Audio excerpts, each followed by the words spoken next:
મિત્રો, આવા જાળીદાર અને સોફ્ટ સુરતના ફેમસ વાટીદાળના ખમણ તમે ક્યારેક બનાવ્યા છે? ખમણ એટલા સોફ્ટ ને કે મોઢામાં નાખતા જ ઓગળી જાય. બસ થોડા સ્ટેપ અને પરફેક્ટ ટાઈમ આપશો ને તો તમારા ખમણ પણ આવા જ બનશે. તો જય શ્રી કૃષ્ણ મિત્રો, હું છું કલ્પના. તો ચલો વાટીદાળના ખમણ બનાવી લઈએ. એના માટે મેં અહીં 1 કપ ચણાની દાળ લીધી છે. એને 2 થી 3 પાણીથી સરસ ધોઈને દાળ ડૂબે અને એક ઉપર અડધી આંગળી રહીને એટલું પાણી રાખવાનું અને એને ઢાંકીને આપણે 6 થી 7 કલાક માટે પલાળીને રાખવાની છે. જુઓ 7 કલાક થઈ ગયા છે. હવે જે આ પાણી છે ને બધું નિતારી દેવાનું. ફરી 2 વખત એને સરસ ધોઈ લેવાની અને એને મિક્સર જારમાં લઈ લઈશું. પાણી બધું જ નિતારી દઈશું. હવે એમાં 4 ચમચી મેં અહીં ખાટું દહીં લીધું છે. તમે છાશ પણ લઈ શકો છો. સાથે 5 ચમચી હિંગ નાખીશું અને 5 ચમચી હળદર નાખીશું અને થોડું પાણી લઈને આપણે ઘટ્ટું ખીરું બનાવવાનું છે. જુઓ આ રીતના, બહુ પાતળું નથી બનાવવાનું. એને એક બાઉલમાં લઈ લઈશું.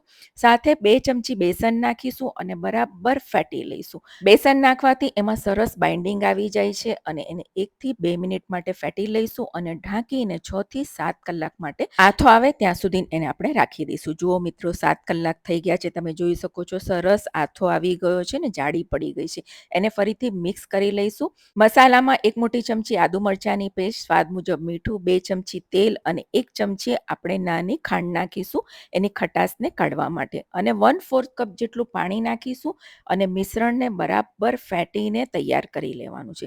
ફેટવું જરૂરી છે તો તમારા ખમણ એકદમ સોફ્ટ બનશે. ખમણને સ્ટીમ કરવા માટે એક થાળી લઈ લઈશું અને એને તેલથી ગ્રીસ કરી લઈશું. હવે ખીરામાં આપણે 1 પેકેટ ઈનો નાખવાનું છે. તમે ચાહો તો બેકિંગ સોડા અડધી ચમચી નાખી શકો છો, પરંતુ ઈનો નાખવાથી એનું રિઝલ્ટ સારું આવે છે ને બરાબર ફેટીને આપણે ડીશમાં લઈ લઈશું.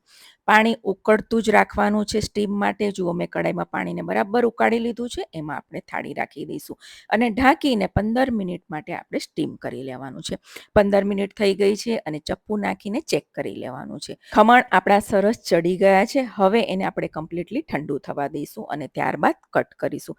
તમને જે સાઈઝના કટ જોઈએ તમે એ સાઈઝના કટ આપી શકો છો. મેં અહીં નાના નાના ચોરસ કટ આપ્યા છે અને જુઓ સરસ એકદમ જાળીદાર અને એકદમ સોફ્ટ બન્યા છે. તમે જોઈ શકો છો. જુઓ જાળી એકદમ સરસ પડી છે અને તોડીને પણ બતાવું છું. પરફેક્ટ આપણા વાટીદાળના સુરતના ફેમસ ખમણ બન્યા છે. હવે વઘાર કરવા એક પેન મૂકીશું. એમાં 2 મોટી ચમચી તેલ નાખીશું. 1.5 ચમચી મેં અહીં રાઈ લીધી છે. રાઈનું પ્રમાણ થોડું વધારે લેવાનું છે. ત્યારબાદ 5 ચમચી હિંગ નાખીશું. 3 મરચાં મેં અહીં કટ કરીને લીધા છે એ નાખીશું અને 5 થી 6 મીઠા લીમડાના પાન નાખીશું અને રાઈ તતડી જાય ત્યારબાદ આપણે 1/4 કપ પાણી નાખવાનું છે. થોડું મીઠું નાખીશું અને પાણી ઉકળી જાય એટલે ગેસની ફ્લેમ બંધ કરી દઈશું અને વઘારને આપણે ખમણમાં નાખીશું. પાણી નાખવાથી આપણા ખમણ એકદમ સોફ્ટ રહે છે અને જુઓ એકદમ સરસ ખમણ બની ગયા છે. એને ઉલટતા પુલટતા બધો વઘાર મિક્સ કરી લેવાનો છે. ઉપર લીલા ધાણા નાખવાના છે અને મિક્સ કરી લઈશું. તો મિત્રો તૈયાર છે એકદમ જાળીદાર અને સોફ્ટ, મોઢામાં નાખતા જ ઓગળી જાય એવા સુરતના ફેમસ વાટીદાળના ખમણ, જેને મેં ચટણી સાથે મરચાં સાથે સર્વ કર્યું છે. ઉપર આપણે લીલા ધાણા નાખીશું અને થોડી સેવ નાખીને સર્વ કરીશું.